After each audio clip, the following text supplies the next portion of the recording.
বিশ্ব ব্ৰহ্মাণ্ডৰ ত্ৰাসৰ সৃষ্টিকৰ্তা লক্ষ্মীৰ নন্দৰ মই নাম মোৰ হয়াদত্য সমগ্ৰ বিশ্ব ব্ৰহ্মাণ্ড ঘূৰিব লাগিব মোৰেই নিৰ্দেশতে মোৰ নামত স্বৰ্গৰ দেৱতা মৰ্ত্যৰ মানৱ পাতালৰ বাসকে ধৰা ধৰে হব কম্পবাদী।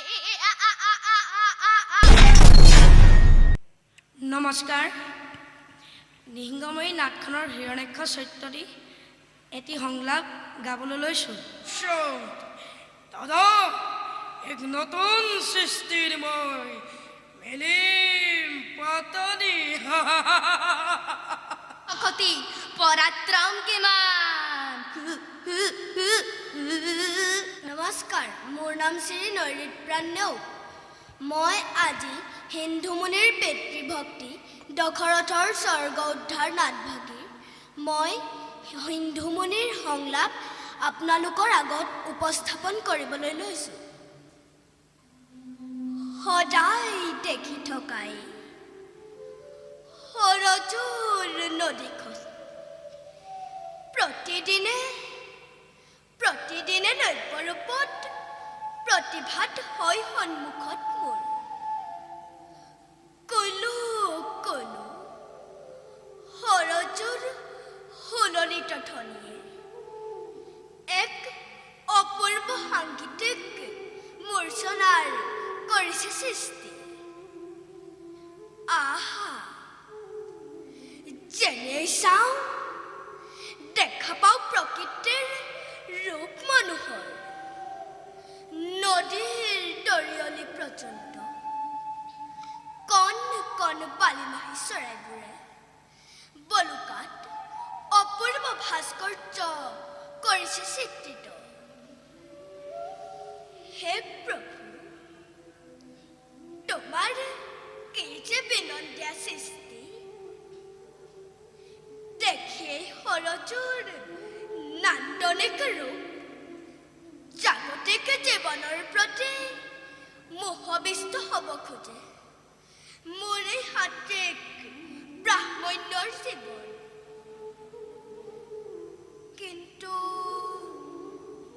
কিন্তু এয়া যে আমাৰ বাবে অদূৰ প্ৰহাৰৰ। অন্ধ পিতা মাতাৰ দায়িত্ব এতিয়া আমাৰ হাতত। জীৱনৰ সৰহ সময় তেওঁলোকৰ শুশ্ৰূষাতেই যায়। নিজৰ বাবে ভাবিবলৈ আখৰিয়ে নাই। তথাপিতো সুখী মই লাভ কৰি পিতা মাতাৰ চৰণ ছায়া।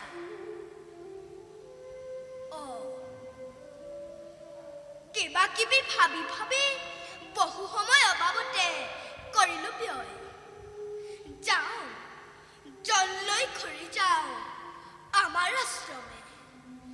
আপেক্ষিছে পিতা মাতাই অধীৰ আগ্ৰহেৰে। কৃষ্ণ।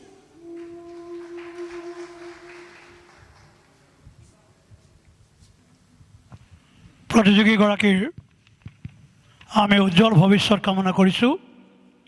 মঞ্চলৈ এবাৰ আমন্ত্ৰণ জনাইছোঁ দিব্যাংগনা ৰাজকুমাৰী বৰুৱা। সাজু হৈ থাকিব ক্ৰমে পিকু হাজৰিকা, আত্ৰেয় আৰিয়ান ভৰদ্বাজ আৰু দিক্ষু হাজৰিকা। এই তিনিগৰাকী প্ৰতিযোগীক আমি মঞ্চত সাজু হৈ থাকিবৰ বাবে অনুৰোধ জনাইছোঁ। এয়া দিব্যাংগনা ৰাজকুমাৰী বৰুৱা। নমস্কাৰ শ্ৰদ্ধাৰ বিচাৰক মণ্ডলী, লগতে মোৰ সন্মুখত উপস্থিত থকা দৰ্শকৰূপী ভগৱন্ত শ্ৰীচৰণত মোৰ ভক্তি ভৰা সেৱা আগবঢ়াইছোঁ। আজি মই অম্বাৰ দেশ ত্যাগ ভাওনা ভাগীৰ অম্বাৰ চৰিত্ৰটিৰ এটি সংলাপ গাবলৈ লৈছোঁ। এই সংলাপটি গাওঁতে মোৰ অনেকখিনি ভুল ভ্ৰান্তি হ'ব পাৰে। সেই ভুল ভ্ৰান্তিখিনি ক্ষমা কৰি সকলোৱে আশীৰ্বাদ কৰিব। অম্বা মই জ্যেষ্ঠ কন্যা কাহিনীপতিৰ, অম্বিকা আৰু অম্বালিকা শহুৰৰ ভগিনী মোৰ। তিনিও ৰাজকন্যাৰ একেটা দিনতে স্বয়ংবৰৰ কৰিছে আয়োজন। দুই ভগ্নী আজি আনন্দত হৈছে মগন, কিন্তু কিন্তু তেনে হ'ব পৰা নাই। মই কল্পনাৰ ৰঙেৰে পোলাই আঁকিছিলোঁ এজনৰ জীৱন্ত মূৰ্তি, হৃদয়ত তেওঁকেই কৰিছিলোঁ ধ্যান, কিন্তু নিষ্ঠুৰ কি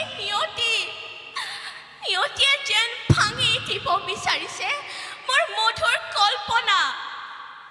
আশাৰ সপোন স্বপ্নৰ মাজে মাজে দেখা দিয়ে কৃষ্ণ বৰ্ণ ঋষিয়ে কৈ গ'ল কাণে কাণে মোক, মই হেনো অগ্নি কন্যা, বিষৰ বহ্নি জ্বলি আছে চকু মুখ সকলোতে মোৰ।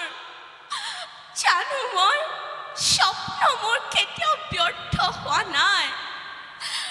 পিতা ক্ষমা কৰিবা কন্যাক তোমাৰ, তুমি মোৰ স্বৰ্গতকৈও শ্ৰেষ্ঠ। যিদিনাই দেখিছিলোঁ ঋষিক মই সপোনে, সেই দিন ধৰি চলাঞ্চলি কিনো মই নাৰিত্য নিজৰ। সেয়েহে পিতা নালাগে আয়োজিব বিষ কন্যাৰ বিয়া। বিষ পৰিশোধ কৰি পৰ পুৰুষক নোৱাৰিম ঢালি দিব মই বিষ পৰিশোধ।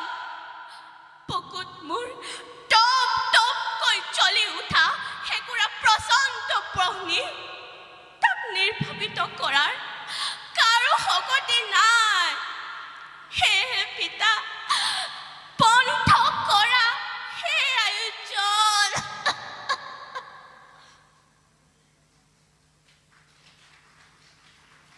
ধন্যবাদ। প্ৰতিযোগীগৰাকীৰ উজ্জ্বল ভৱিষ্যত কামনা কৰিছোঁ।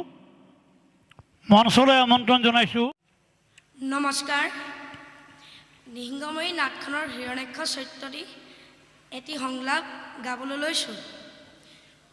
অস্থিৰ নহবা দাদা, অচিৰতেই জননীৰ অৰ্হম সন্মান, অহংকাৰী স্বাৰ্থপৰ দেৱ পুৰন্দৰে আপোন হাতেৰে ৰচিছে তাৰ অৰদৰ বেদী।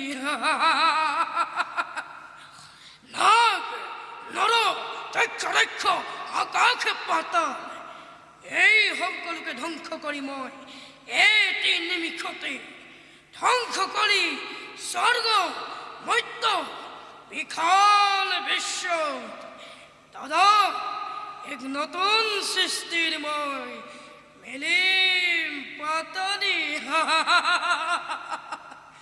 যোৱা মহাকাল তুৰন্তে সজোৱা মোৰ দানৱৰ বিপুল দৈত্য বাহিনী প্ৰথমতে কৰি স্বৰ্গ জয়, তাৰ পাছত অদিতি ৰখাৰ দৰ্পত ভৰিৰে মোহাৰি যমৰাজাৰ যমদণ্ড হাতে তুলি মই দেৱ শূন্য মই কৰিম স্বৰ্গত। ধন্যবাদ।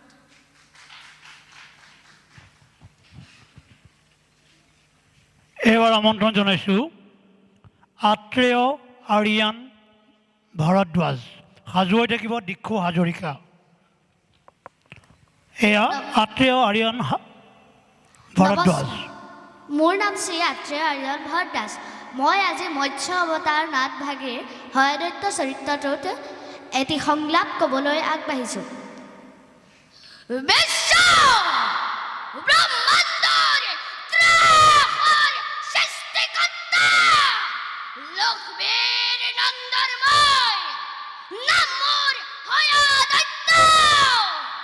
সমগ্ৰ বিশ্ব ব্ৰহ্মাণ্ড ঘূৰিব লাগিব মোদাই নিৰ্দেশতে। মোৰ নামত স্বৰ্গৰ দেৱতা মৰ্ত্যৰ মানৱ পাতালৰ বাসকে ধৰা ধৰে হব কম্পবাদী।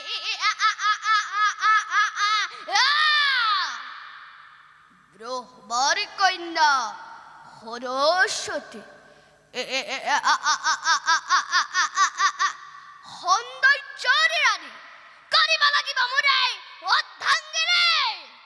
দেখিব জগতে বুজিব বিশ্বই দানৱৰ হত্যা হয়দৈত্যৰ হকাতে বিৰক্ত পৰাক্ৰমী কিমান হা হা হা হা হা হা হা ধন্যবাদ। প্ৰতিযোগীগৰাকীৰ উজ্জ্বল ভৱিষ্যত কামনা কৰিছোঁ।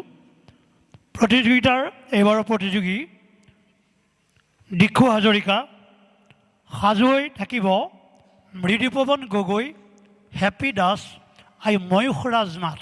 মৃদুপৱন গগৈ, হেপী দাস আৰু ময়ূখৰাজ নাচক আমি মঞ্চলৈ আমন্ত্ৰণ জনাইছোঁ। এইবাৰ প্ৰতিযোগী এয়া দিক্ষু হাজৰিকা।